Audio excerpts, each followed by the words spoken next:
they all sold off like 5 to 10%. And that's after selling off 5 to 10% for the last 4 or 5 days. So like some of these are in like 30, 40% drawdowns. The first reaction that I had is just checking the price and seeing it up 50%. The market loves it. And at the end of the day, that's what really matters. How do you think this DEX kind of landscape plays out as a result of this proposal from the number one DEX in the space? What is the way that they ought to position themselves for the Wallstreetification of crypto? Welcome back to The Roll Up. This is your home to learn from the biggest guests, the brightest minds at the tip of innovation. Our goal is to help spread the collective knowledge of everyone in our community. We are breaking crypto out of its echo chamber and taking it to the real world. Sit back, relax, and enjoy it. Welcome back to Roll Up TV. We've got our lovely friends Vance and Michael calling in from the usual San Fran. Guys, it's freezing in Florida, and Robbie and I are both cold. Hope you guys have had way better weather than us. 50 degrees is freezing in Florida. How are you guys doing? Good. It's cold today, but was 75 and sunny all weekend. There you go. Beautiful. You guys have been pretty locked in, huh? Spending a lot of time in the office. Just like 9 to 5 in the same conference rooms, basically the entire day. Revolving door of guests, just like one after the other. There you go. Why are you guys so busy? What's going on? What's cooking? We're in the lab. Yeah. In the lab, huh? I think the growth of RWAs on chain is driving a lot of interest from people and also a lot of investing. And pretty colorful past 2 weeks with those, I think 3 or 4 small stablecoins blowing up. But it's funny, like every large asset manager in the world is effectively coming on chain and asking, how do we bootstrap these things for liquidity? So that you got kind of the institutional side, but you've also got the side of just like the RWA degens, which I honestly didn't know was a thing until last week. But the people love yield, and it makes sense. Last cycle rates were 0. There's really no looping of like yield to be done. But now with all the tokenized yield products and all the stablecoin growth, you are seeing these communities start to form. And so that is, it's pretty exciting. And that's on the user side, I'd say. On the investor side, basically every single LP or investor that we're talking to who would potentially invest in Framework is asking us, how do they get access to stablecoins? And RWAs, stablecoins, tokenized assets, like they all mean the same thing, which is like tokenizing some form of asset, real world or not real world, doesn't really matter. But just about every single person who's an asset allocator is looking at what's happening with stablecoins in particular, or real world assets once they dig in a bit, and saying, how do we do it? How do we get access? And outside of buying USDC, there aren't that many options. Obviously, I'm joking, but the yield element is what is definitely driving interest. Yeah, I mean, we were just at SmartCon last week, and I've never been, so our live stream setup was in a Fidelity sponsored lounge. You just look at the badges walking by, DTCC, the Fed, White House, JP Morgan, Goldman, all of these folks. And it was so funny. I put out this tweet. It was like, guys, the sentiment on crypto Twitter is as if we're in this like deep bear market for the trenches and everyone's lost everything. Meanwhile, the last 4 days in New York, it feels like it's a Wolf of Wall Street bull run in tokenization, like full on, get into the war zone, let's chat, like just absolute manic. Like, I mean, I get a night environment and I go manic automatically, but it was just purely like, wow. And so like, there's this dichotomy that's happening that feels like between like the crypto natives versus these institutional bull run. And I mean, there's no way to put it. It's like a stark difference. And probably as it should be. Like, I think all of us are waiting for the thing that will really turn on the alts in terms of price action. And I think things like Clarity, things like tokenization of real world assets coming on chain, all the infrastructure, stablecoins to finance them, those are the things that stand to benefit. But if you're not in those kind of types of assets, there's not really much to be done. And so I think the despair that we see is from people holding like things like Fartcoin from like, $1.50 to like 20 cents today. I understand why that would be tough, but crypto is bifurcating, and really like the tokenization and Wallstreetification of the industry has very little to do with the rest of kind of what has historically been the core of crypto. And that's hard to grapple with, but you kind of do need to understand that. Yeah. What are you guys telling your portcos? Like what is the way that they ought to position themselves for the Wallstreetification of crypto? It's really easy. Build a business model. And Revenue meta strikes again. exactly. Like work, people like Daylight wrapping energy in stablecoins, people like USDAI wrapping GPUs in stablecoins. Crypto's contribution to this world is going to be financing the next epoch of capital markets, and those are a very real thing that happen on chain today. And so I would say if you're not in that vector, or if you don't stand to benefit from that type of activity, you do need to change your business model. Just like we don't fund things like NFT exchanges or meme coins, like those portfolio companies, of which we have very few, are dealing with kind of an existential debate as to, do you continue on? Do you return capital? Do you pivot? And I think if you're being honest with yourself, probably pivoting is at least what you need to do. But a lot of crypto has been caught off guard by just how institutional things have gotten, and just how far away from like the more dogmatic cypherpunk vision of the future that we used to have. And that's okay. I think we do have the technology to go off and kind of impose cypherpunk values on the rest of the world, but only if you're kind of working with these institutions, which if that's anathema to you, it's going to be really tough to kind of build a real business going forward. Yeah, I agree with you guys. I think building a real business model, it feels like there is this divergence between crypto native projects that aren't really seeing the forest through the trees, and they're getting repriced because we're not in this macroeconomic environment where everything is pumping at once because it's such a low interest rate environment and capital is flowing so easily. But because of that decoupling, I'm like, was it Zero Hedge posted this chart the other day of crypto going down while the NASDAQ was going up. And so the Wallstreetification isn't hitting crypto more broadly. Vance, you came on, maybe it wasn't last show, maybe it was the show before, and you said, look, first gold, then stocks, then crypto. And so I'm curious, do you guys think crypto's lagging right now? Or do you think it's a leading indicator, it's bottoming, and it's kind of showing where stocks are headed, and then we're going to flip the scales? How are you guys seeing the current landscape when it comes to crypto decoupling from equities? Well, so to be clear, I think one other thing we're telling portfolio companies is if you raise at some high valuation and you don't have a business model or you don't have a path to get to a profitable, economic outcome, you need to reset your valuations and expectations, because those need to change if you're going to raise more capital. And so there's this kind of like re-rating while everything is shifting towards the new business model narrative, revenue narrative. But I also think what's happening in the background, and this is more particular in the last maybe 3 weeks, maybe 4 weeks, is basically after 10/10, which was almost exactly a month ago. I think a lot of crypto native capital had their finger on the trigger and was ready to fire sale whatever they could at the first sniff of there being some sort of market correction, with the expectation that we're at the end of the 4-year cycle and that we're going to have another 60 to 70% drawdown and it's going to look exactly like it did. Well, I think that assumes that is pretty fundamentally flawed assumptions just baked into it, because what it also assumes is that there was this parabolic run up and that we had this blow off top and then everything came crashing down. And I frankly just don't think that you can tie those data points together between 2025 and 2021 and for a number of reasons. And so what I think is now happening is actually an oversell in crypto, because people have, like I just described, their fingers on the triggers ready to fire. And that has been the narrative over the last couple of weeks, which is why you saw, the spot Binance selling kind of consistently over the course of that week, which drew everything else down. That was from like 109 to 101 or 98 even. And I think that was basically the sell-off. And I think what you see now is people are just kind of like treading water, waiting to see what happens.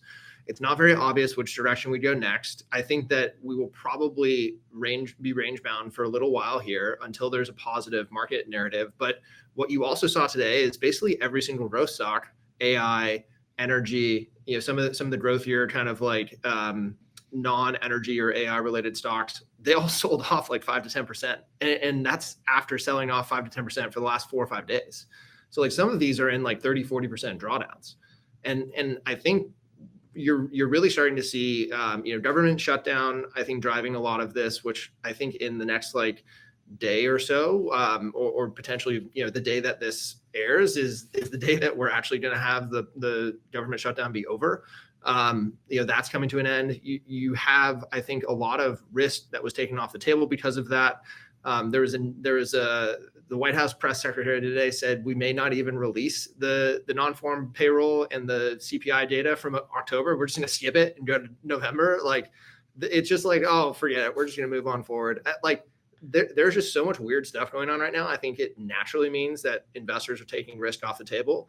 But I think in crypto, this like over rotation, overselling is frankly what's going on. And I think the second that we get more data points and maybe move into December or maybe even January as to the proof positive that we have broken through this 4-year cycle. We've been talking about this since basically this time last year. There is no more 4-year cycle. And every single month that progresses, we further prove this point. I think just this is going to instantiate the fact that we are not in a 4-year cycle. We didn't have a 60 to 70% drawdown. Maybe it was a 20% drawdown or 24%, 25% drawdown, but it's not going to be this massive sell-off. And frankly, there's going to be a lot of people off sides. Like, there's going to be a lot of people who sold and who are going to have to buy back in at like 20% higher. And I think that'll be kind of the December, January narrative. Relay, low fees, lightning speed, and the power of multi-chain at your fingertips. Instant multi-chain payments. Choose any token on any chain. 75 plus networks supported. More than 5 million users. 8 billion plus volume processed. 70 million plus transactions. Fast, reliable, everywhere. Start swapping today. Only on Relay. Hibachi, provable, trade perps with speed and security, earn rewards. Visit hibachi.xyz, trading on fire. Blockchain shortcuts, templates and widgets, launch without friction. For builders, by builders. Visit enso.build. Yeah, I tweeted that as well. I was like, I think if we go to all-time highs from here, there's going to be so much capital sidelined. I mean, crypto Twitter is when Donald goes bearish, then it's just like it takes crypto Twitter by the balls and is like, okay, guys, Donald is bearish, so we all need to watch out because he's the TA guy. And dude, I think he's got great charts, but him and like several others have like basically put out that they're selling, that they're kind of like overall net short. But then Donald also put out a tweet today that was like, Bitcoin daily is at support, weekly is at support, and monthly. So I don't really hate this. So it's just kind of everyone's freaking out at support is classic. I'm one of them. Rob will tell you he's been trying to take me off the bearish ledge because I'm like, dude, it's been a really good run. Like we gotta at least kind of like set our bases here. And Rob's just like been pulling me off the bear ledge for like at least like the last week or two. I mean, here's a question: what's the best comp for this situation from what we've seen previously?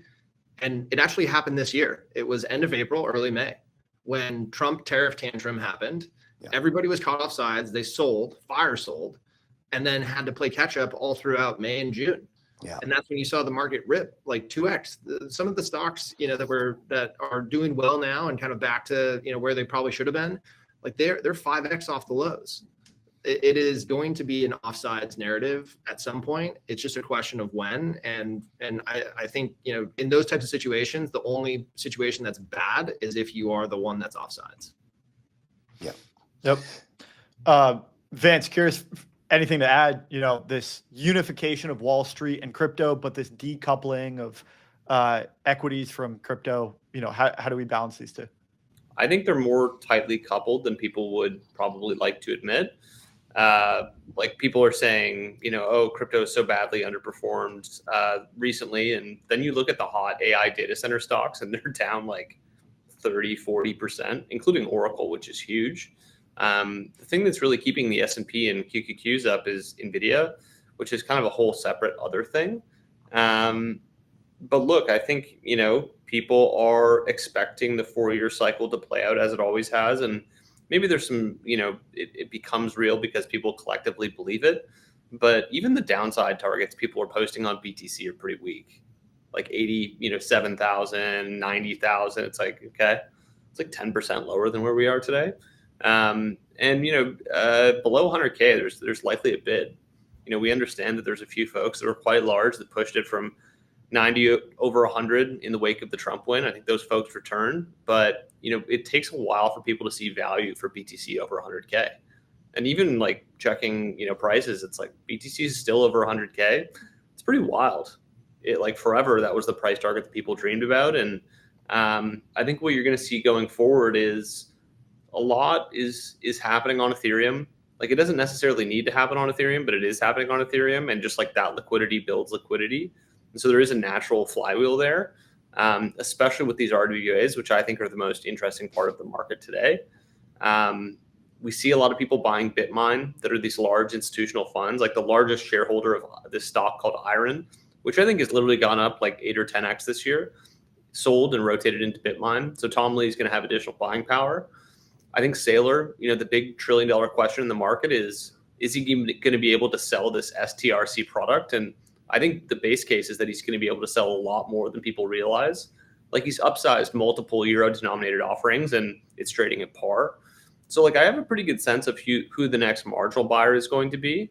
I think sentiment and macro are kind of like this whole other bucket, but zero hedge is like a pretty good barometer of like where people's heads are at. And like they've just been like lathering themselves up into like a frenzy over like, oh my God, the data centers, it's like the next margin call. It's like all going to blow up in everyone's face. Like Oracle's going to go bankrupt. Like they're posting like credit default swap prices on Oracle. I've got news for you. Oracle is not going bankrupt at any point. And so I think a lot of it is just overwrought because things have kind of been slower than people expect. I also think broad swaths of the market are no longer relevant within crypto. But at the same time, like you see things like Zcash, and you kind of get a little inkling of like, okay, there is a bit out there for these hyper concentrated rallies. It feels like flavor of the month, week, quarter, whatever. Like there is interest, but where there is no interest is things that don't have revenue, things that don't have earnings, or things that have, frankly, really shitty cap tables. Because as we all probably understand at this point, if you have a bad cap table, that unlock cycle takes forever. And that isn't different in TradFi either. I think like CoreWeave is struggling with that, probably some others. But, things are not, you can always find some random stock to cherry pick and say like, oh, it's gone up this much in the past 5 months. And look at crypto, it hasn't done that. That's always been the nature of the beast. But everything right now is kind of priced equally in my mind. Like the data center plays can probably double or triple. I would say that's roughly the same with ETH and Bitcoin. But then like, what we think at least, and we do public equities at Framework, is like, is there anything that will 10x in the public equity space or like 5x? And there's not really, honestly. And then you look at crypto and you're like, there are things that probably can do that.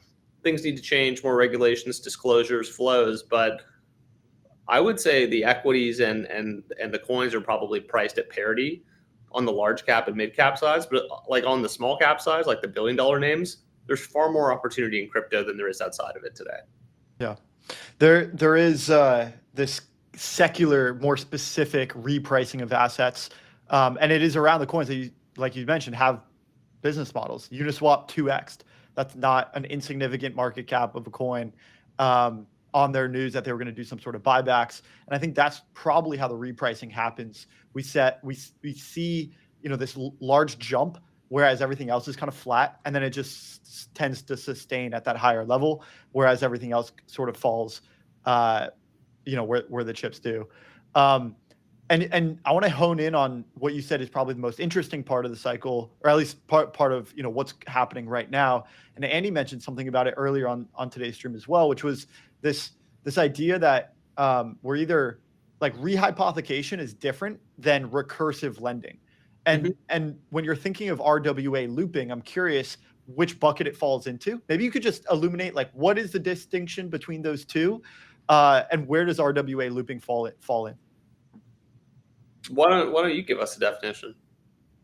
I'll try. All right. So rehypothecation is basically just more or less like looping. It's like basically similar asset collateral, borrowing a similar asset or the same asset, and then just kind of like rehypothecating it and looping it. The recursive lending, which is kind of what I think Rob is getting at with your tweet, Vance, about curated lending markets, is effectively like I have a DeFi project, and Michael has a DeFi project, and Vance has a DeFi project. I give Michael money, he gives you money, then you give me money, and then we do it 4 times, and we all count it as TVL each time, and then it blows up in our faces. And I think that is a very simplified example of this recursive lending model that kind of caused some of the problems that we saw with these vaults and with these lending markets. Now, Rob, I think you're asking about RWAs. I think more about the tweet that you put out, Vance, which is about kind of like what happened.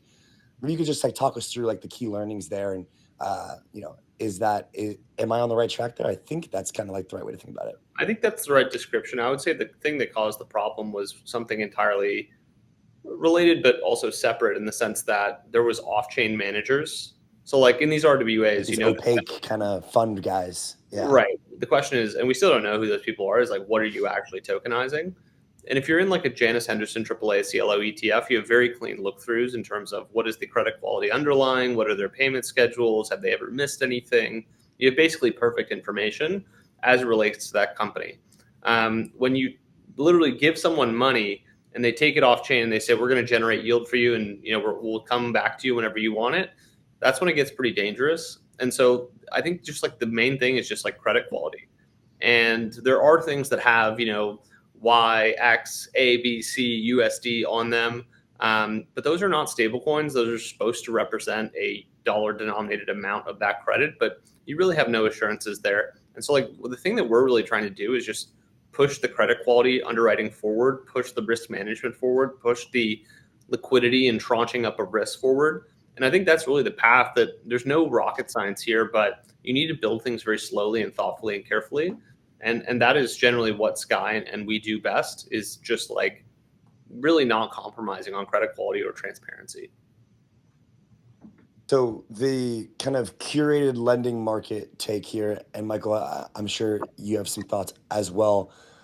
What is the path forward for DeFi? Is it doing it all on chain, or is it using some sort of like Oracle or some sort of verifiable, ZK kind of tech to basically verify on chain the reserves off chain? Does it need to be like half and half, fully on chain? How do you guys see the future of like vaults and these curated kind of yield strategies going forward now that this has happened?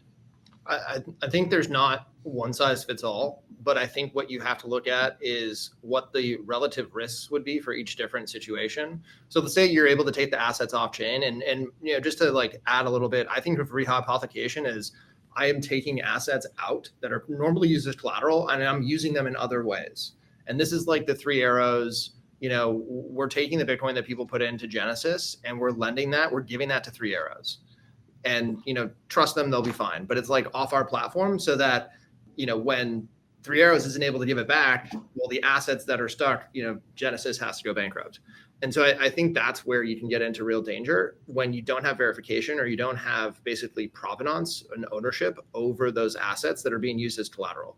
And so when it comes to, curated lending markets, whatever you want to call it, if you look at Sky, for instance, and there's the Janus Henderson CLO, that is tokenized and put on chain. It's tokenized by Centrifuge. Daylight just announced that they're going to be tokenizing their asset as well with DeFi today. But imagine that there's a tokenization engine. There's a custodian relationship, and Securitize is also doing this. They are a custodian. They are basically an accounting and audit firm as well. But imagine that there's a custodian of brokerage-owned assets. They're doing the buying of those brokerage assets on your behalf and then representing them on chain. And so if, for instance, you need to reclaim that collateral because something becomes under collateralized, you can reclaim the Janus Henderson CLO ETF shares. And if you need to, you can sell those. It may be T+3 for settlement to occur, but that's something that you can do and it can be represented on chain. And so in those types of situations, you should be able to get pretty substantial leverage or pretty substantial margin off of those assets because they are instantiated on chain. And I think that just provides more trust, and therefore there's lower risk, and therefore you should get higher leverage or credit margin. And if it's something where you're saying, trust me, bro, I'm good, and give me the capital and I'll let you have the borrow, that's obviously just going to be way less trustworthy and way less credit worthy. So Janus Henderson is maybe you don't want to throw anyone under the bus, but that's a good example of, one that's doing things the right way because they have the right mechanism in place to do those redemptions. Is there any that you point to that you're like, hey, like maybe this is a mechanism that we could implement in some of those other products? Don't want to talk ill of anyone, but I think generally speaking, the ones that are gaining AUM and TVL are winning and doing things the right way, and those that are losing TVL and AUM are doing things the wrong way.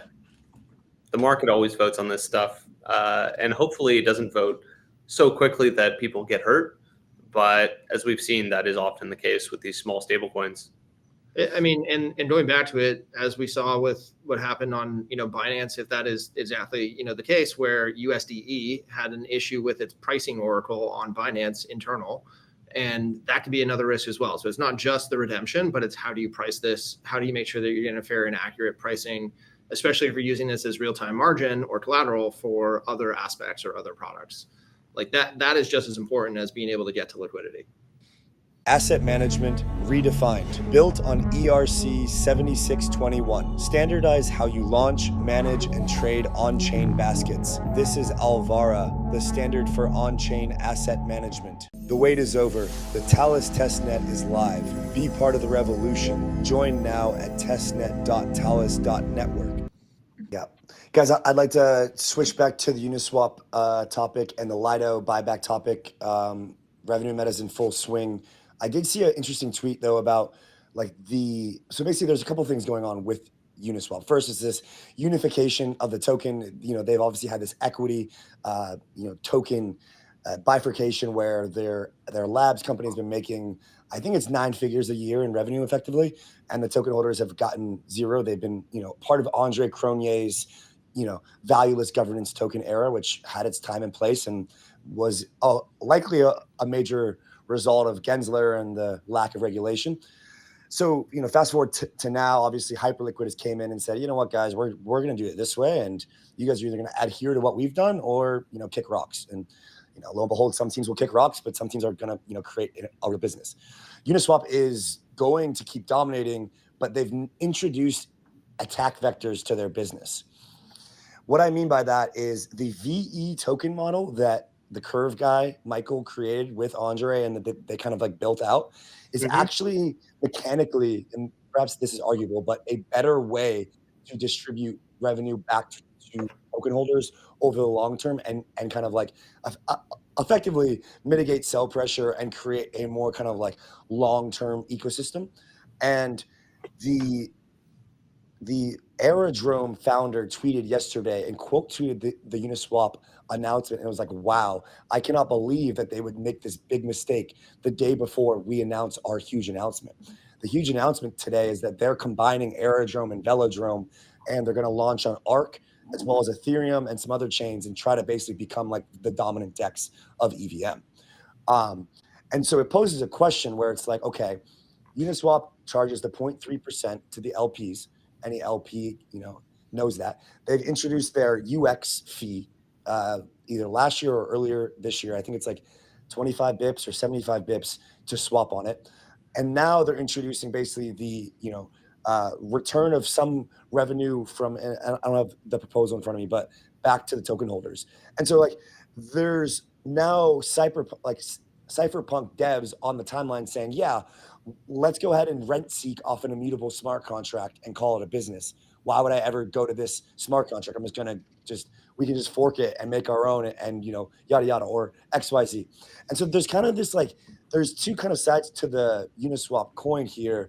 I'm curious from your perspectives, whether it be in relation to the competition, in relation to the ideals of the space, or just pure economics. What was your first reaction to this? And how do you think this DEX kind of landscape plays out as a result of this proposal from the number one DEX in the space? Well, I think my visceral reaction, and look, this is paired with an understanding that Uniswap has been bleeding TVL and volume to competitors basically for the last 4 years. My visceral reaction was it's great that they're making changes that imbue value into the token, but it's sort of 4 years too late. We have had 4 years of innovation and differentiation and changes and models that we've tested and tried, and they just haven't, because they haven't been playing in this game. It's kind of like when OpenSea finally, after 5 years, decided that, oh, we're going to launch a token, or at least suggested that they are. We'll see what happens. But it's congrats, you've kind of missed the window. People have moved on. And so I hope that they're able to play catch up. And and do something of value, because I think they are still important infrastructure and kind of plumbing for the system. But yeah, you raised $100 million for an equity company. Like, what happens to those shareholders? You also, raise a ton of money for this token, and people have been holding it, buying it, waiting for this to happen. How are you going to subset the revenue and the value that flows to the token versus the equity? Like, there's just so many open-ended questions that I think you're going to ultimately hurt one subset in the fullness of time. And whether or not Uniswap the token is a security, like, I think there's a very strong argument that it is not. But the shareholders of the equity have definitely purchased securities in the form of the equity, and you have a fiduciary duty as someone who is running that company to those shareholders, to security holders. So there is naturally going to be a bias to help the equity holders, at least keep them in the loop in terms of value accrual versus the token, and so that's going to be a natural difficulty there. Like, this is they're kind of stuck between a rock and a hard place, I would say. So it's going to be really fascinating to find out. But yeah, it feels like we have moved way past these different token models, and like things that have worked and haven't worked, we figured out and innovated. But I think they're just at the start of that journey. Vance, do you have anything to add? No, I think, we have followed the Aerodrome Uniswap kind of beef for a while, and it seems like it's, simmering to a boil now. I don't know what the future brings for the actual fees that come to the token, given that we've seen some analysis by, and again, mostly the Aerodrome team, that a lot of the actual volume could fade when there's actually a fee implemented. And so there could be some loss of volume that comes with this. I do think the spiritual notion that they're going to go all in the token is a good one, and it can lead to a path for value recovery for basically all tokens that choose to do so. So I think, the first reaction that I had is just checking the price and seeing it up 50%. The market loves it. And at the end of the day, that's what really matters. And there's a lot of other caveats with, they're going to need a 20 million uni per year budget to run things and all of that. And so there's kind of a few tie-ups. It's not like a very clean, just the token is being burnt and, huzzah, but it is a helpful path forward. And I do commend them for going there. It's great to see. Yeah. I mean, Lido came out as well and also announced buybacks in a different fashion. Effectively, like, when the market's up and their token's up, they're able to buy back more. And then when it's down, they don't want to drain the treasury as much, was kind of like the general idea. Again, I just see Hyperliquid came in and said, guys, we're going to do it this way. And I mean, it's really forced the hand of the entire industry to really rethink. And I don't know if it's just that, but it's easy to draw that parallel. Mm-hmm. So yeah, once one does it, the rest of the field looks absolutely silly if they're not also doing it. So because you got now these store of value, like now, Zcash is being pitched as a store of value thing, like early Bitcoin, right? Because it's like, well, it makes no money. So like, there's really like this make money or like have this moneyness property, which you could argue Ethereum has just barely, gotten into. Bitcoin has, and like the rest are kind of, still searching. Yep, and I think people will come to this space and write research and good things about the ones who do, and the ones that don't will kind of be left by the wayside. Yep. And that's going to be really tough, but we do have to filter the wheat from the chaff at some point. And I think it's just about time. So we're happy to see it, and we're only investing in projects that really can deliver that type of value. It's good to hear. Then just kind of to close that loop, it did feel like there is this gap right now, or this time period where you can get away with this double dipping, right? So if you're a company, you can IPO and maybe launch either a tokenized equity version or a token and kind of like double dip. That's what a lot of these teams have been doing effectively. Is that also coming to an end? Is that getting started? Am I missing something here? I mean, we have yet to have a single publicly traded company that has launched a token. Yeah. So Period. Stop. Okay. So I don't think that is a path forward. Yeah. At least in current, form, unless there's a material change. And look, this could all change with the Clarity Act. And I know that we saw the draft this week from the Ad Committee. Senate Banking Committee has put forward their draft. We have to merge those two in some, Senate passable form. So like all of this could change with that, but I don't think anything will change without that. Yeah. The other interesting thing that came up today on the wire was ARK has announced that they want to launch a token. So I think in a similar vein here, you want to get exposure to stablecoins, right? You can buy Coinbase stock, you can buy Circle stock, and then you can now buy ARK. Obviously there's the plasmas, a couple other ways, Tether equity, and some other ways. But for the common folk, ARK now becomes a third asset under kind of like the Coinbase umbrella. Do we think that this further fractures the Circle coin ARK trade? Does it add value to it? How do you guys think about ARK's token? I mean, just imagine you're a massive shareholder of Circle stock, and you are probably down. That would never be me, by the way. I mean, I'm saying imagine. Vance is fucking You laughing at can't imagine it. But you're probably down unless you bought in. You are down, yeah. On positive earnings, you're down, correct. By the way. And you forecast out and you see that we're probably entering a bit of a rate cutting cycle, which is the main form of revenue for the company. And you see that now they are launching a token.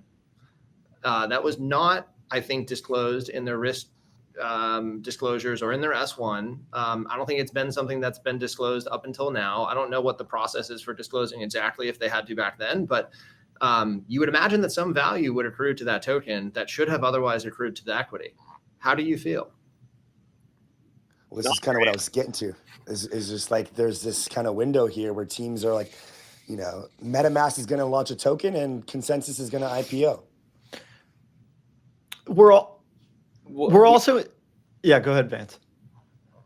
I think it's different in some ways, but I totally get your point. I think the question at the end of the day is like the shareholders are the ones that have the real legal rights, aka the ability to sue. And so I think we're going to kind of feel our way through this, but it's not very clean in the same way that like Uniswap Labs versus Uniswap the token is not clean. Someone usually loses. Yeah. My 2 cents, I'll chip in. I was going to push back a little bit and say that there doesn't have to be value accrual back to the token, right? Like we still live in this world where valueless governance tokens still carry billion-dollar market valuations.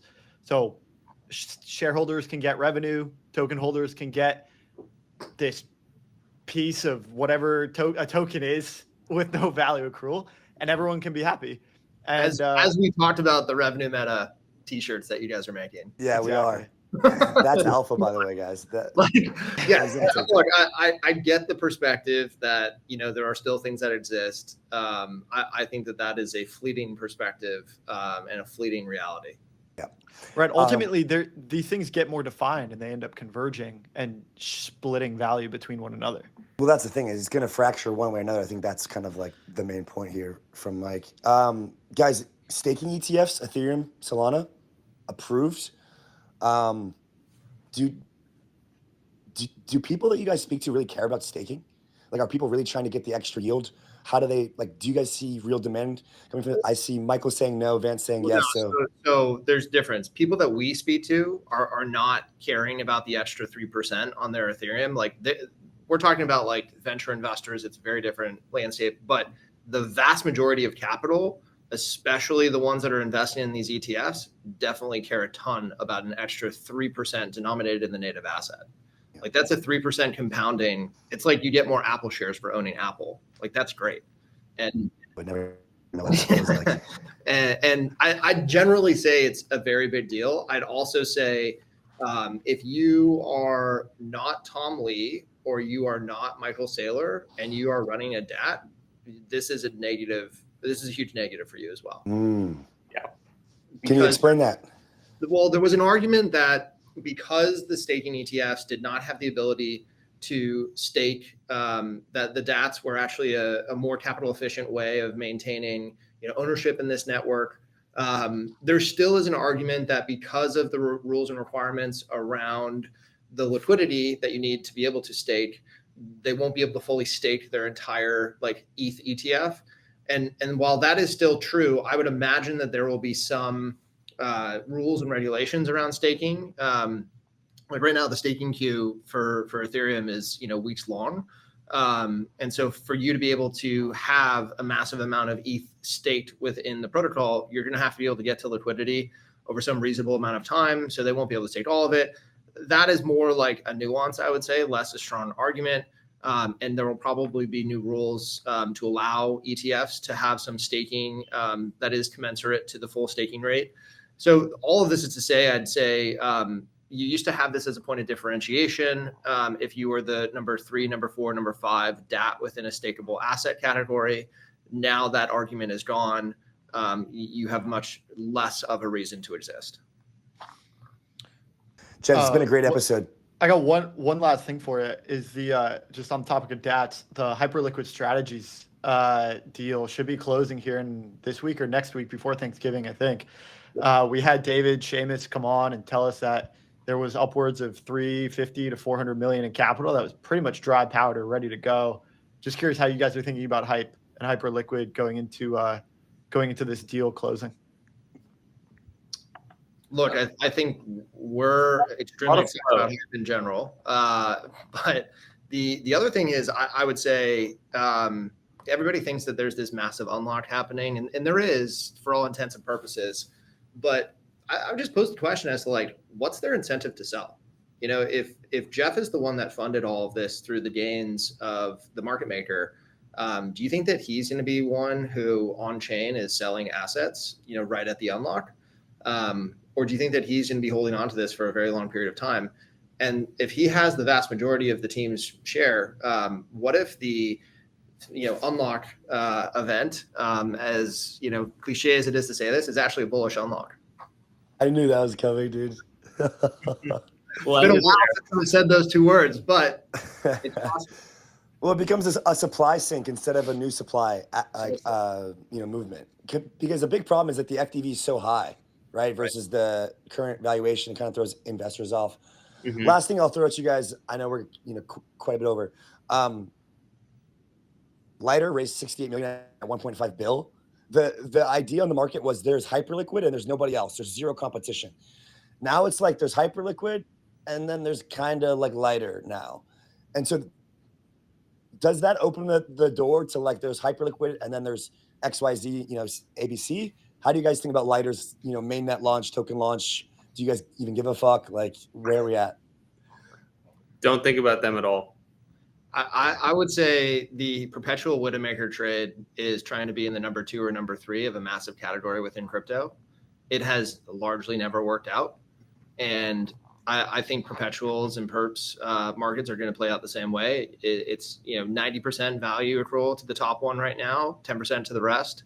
I think that ultimately gets to 99%. So you still got another 10x value accrual to go. But I will say one thing that we are looking forward to is I think December 2nd or December 3rd, maybe the date for Fusaka, being able to see the upgrade for Fusaka, which should actually increase TPS on layer 2s and create the base fee minimum or threshold for how those layer 2s are paying for gas. I actually think that's a pretty fundamental change on the core economics of Ethereum. Lighter will actually be one of the largest burners of Ethereum tokens in the process. So not excited necessarily about Lighter directly, but Lighter as a L2 on top of ETH is really exciting. Yeah. All right, lads. Thanks for your time. Thanks, guys. Appreciate it, guys. See you next time.